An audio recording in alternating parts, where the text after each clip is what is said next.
Soundcheck tayo mga kamix. At ito pala yung speaker. Binago ko yung connection niya. Dati kasi nakaparallel yan mga kamix. So ngayon inisa-isa ko yung connection niya. Tingnan natin dito sa likod. So ito yung linya niya mga kamix. Ayan, naka-speak on siya. So bawat speaker, ayan, pinaghiwalay ko kasi mga kamix. Ayan, isang speaker nakakonect dito sa isang sa right, tapos yung isa naman dito sa left. So yan yung connection niya mga kamix. So dati kasi ito naka-parallel connection. So ngayon hiniwalay ko na siya. Pero itong tweeter niya mga kamix, naka-connect siya dito. Naka-parallel siya dito. So mayroon tong kapasitor.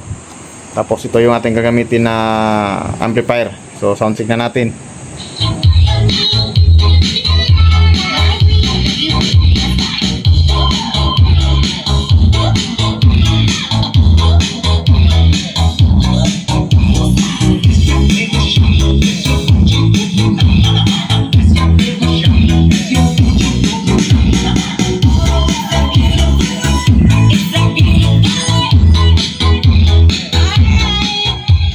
So sandali lang yung sound check natin mga kamis, kasi may mga tao dyan sa paligid natin, baka maistorbo sila natin, no?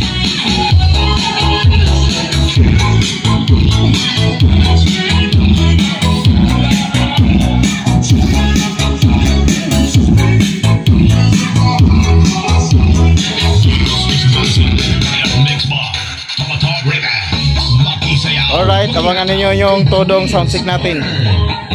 Thank you for watching.